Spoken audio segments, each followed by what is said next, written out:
Hi everybody, I'm Maureen Ernest and here I am to share my journey with Karin Ramachandra. I met Karin through a doctor from UK due to my circumstances in life, and I was really having a difficult time in life at that time. So he advised me to go and meet Karin Ramachandra in Colombo. And I met this doctor during a conference in India. And I came back to Sri Lanka and I contacted Karin. And she was so welcoming over the phone. She invited me over. And I sat with her and I shared the reason I have told or asked to meet her. And as I opened the secret, which I never ever told anyone except that doctor, I thought that she is going to judge me and criticize and blame me. But instead of that, she just opened up herself and welcomed me without any judgment. She accepted me as who I am.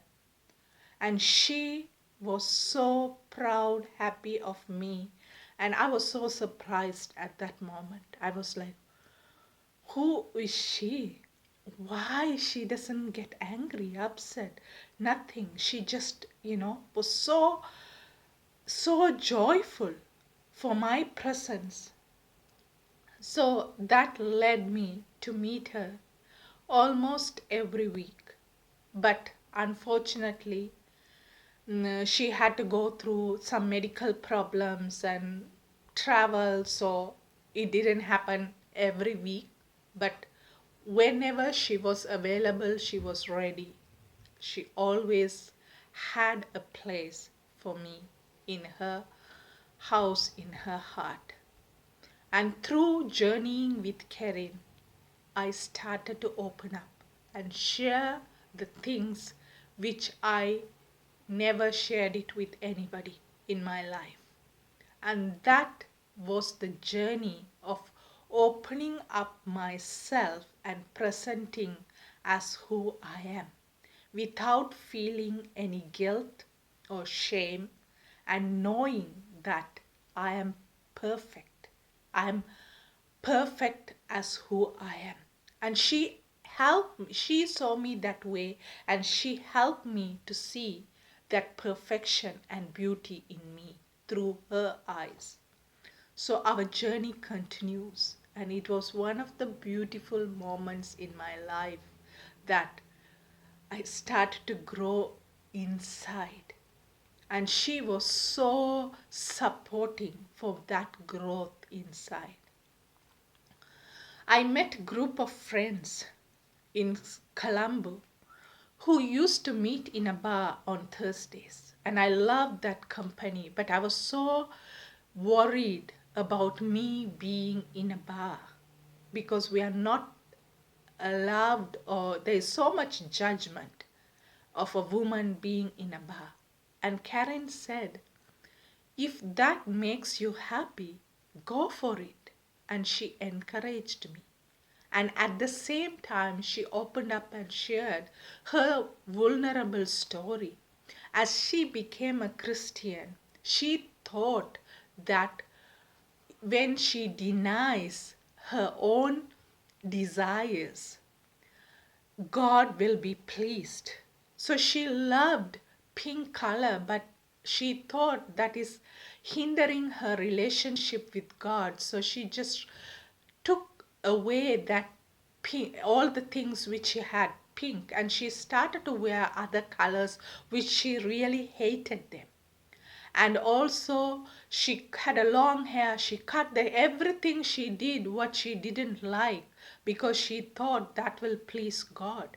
And one time she was sitting with somebody, and this woman who was with praying with Karen told, God is saying to you that he wants to give you a pink rose. And Karen started to cry, and even as she was saying, her eyes were tearing. She said, I didn't understand, Maureen, that God was so concerned about my own joy. He didn't ask me to renounce anything. And she said, God will be happy when you are happy.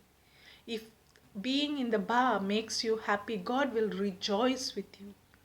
And every week, my time in the bar was shared with Karin, and she was so thrilling, excited to hear what was going on, how I'm interacting with others, and how I was so enjoying my moment. And also, she was a person who encouraged me to speak the truth, especially for my own people. I'm from Nawali, and 1995, the bomb blast, air bombing happened there. So there was so much of hurt and pain because of the Sri Lankan Air Force air bombing. And Karin encouraged me to share the truth. And she always said, you educated people, if you go out of the country and you live a different life, who is going to support the people who need your help? And she always encouraged me to stand for my own people, for their rights, be the voice for those who are vulnerable. And that really encouraged me because I was so afraid to speak anything about LTT because I knew they were categorized as terrorists. But Karin always said to speak the truth I knew, as they were freedom fighters. And she allowed me to speak from my heart the truths I knew and the truths I was holding on to. So that empowered me to become a social activist, to support the people who were struggling with the land issues, who were struggling with the enforced disappearance. And I always was encouraged by Karin to support those marginalized Tamil people who were really seeking the voice for themselves. Karin also visited Jaffna in 2017. That was her last visit. And also the first visit to Jaffna, it was her dream. And when we walked into Jaffna Library, she had this pain because of what has happened in 1981. The burning of the library was her pain and agony and the sadness of what we have gone through, and also seeing all those bulldozed, air-bombed houses on the way going to Vadamarachi. And I really felt the way she was so genuine of worrying for the Tamil people, feeling sympathizing for Tamil people. It was not just seeing Jaffna like a tourist or anything. It's more of being connected with our people. And also she visited my family house in Nawali.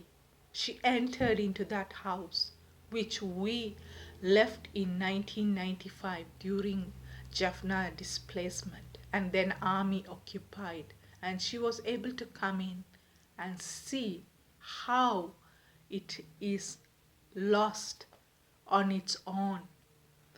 And she carried my pain with her, and she supported my own pain of being a Tamil. And she always been there whenever I needed her. And there was a time she had visitors in her own house. So when I was in need and I wanted to talk to her, she asked me to come to Cinnamon Gardens Hotel, and she was waiting at the lobby for me, and she met me there to talk to me. She was always found way to connect with me and spend time with me. Even she was, when I went to Malaysia and staying with my friends, she was saying thank you for them for having me and taking care of me.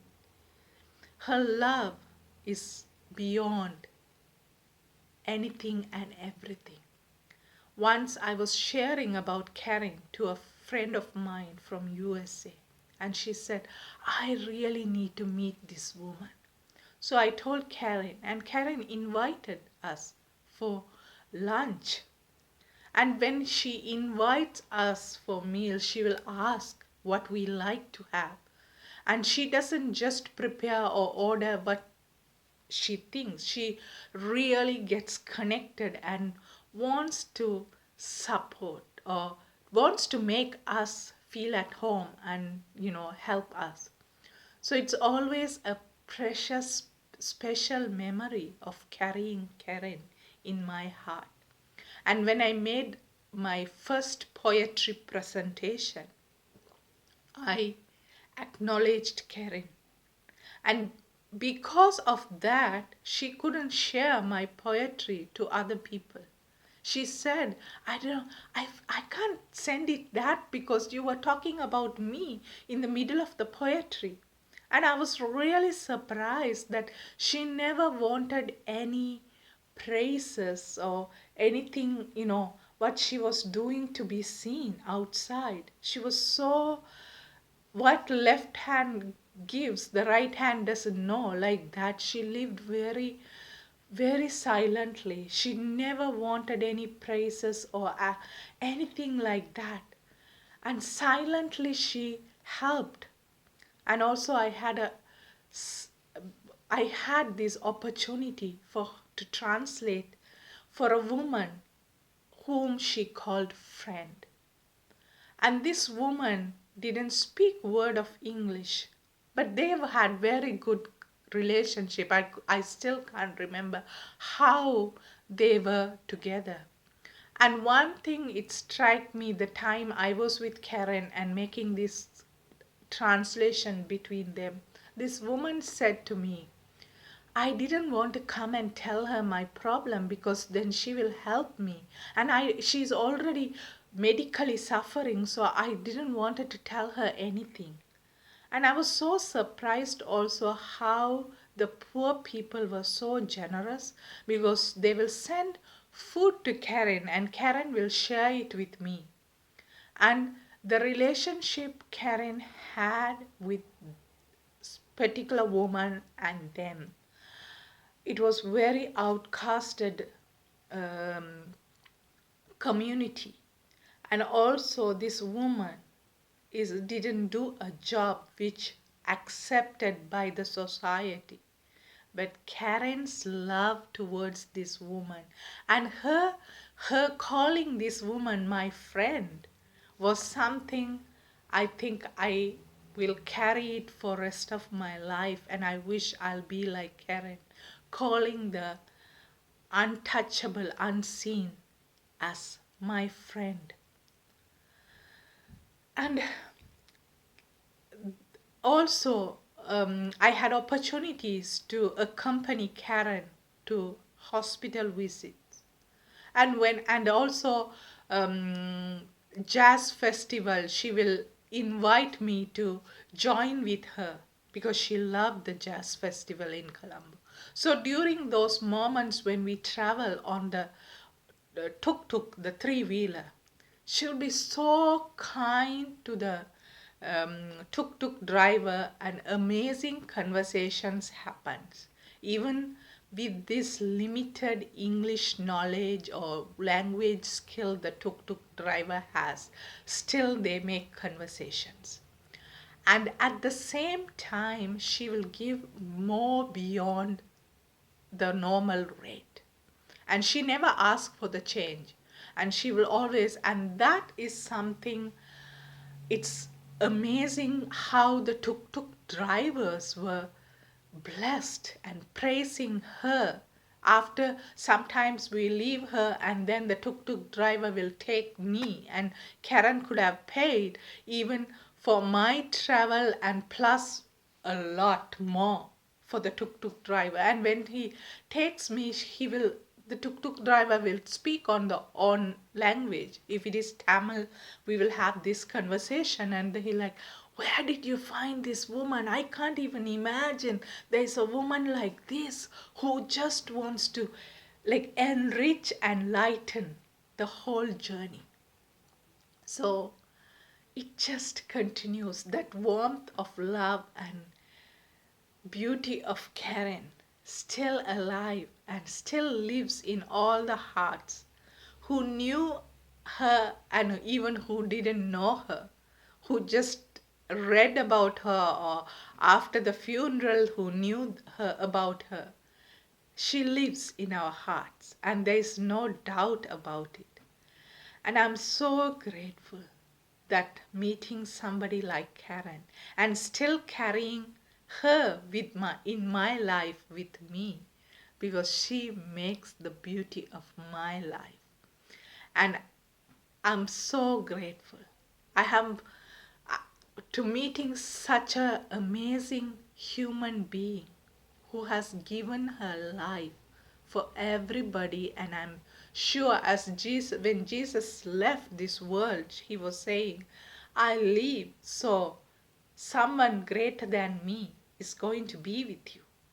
And I really feel that Karen's leaving us is to bring more beauty and her presence in our lives in a very different way.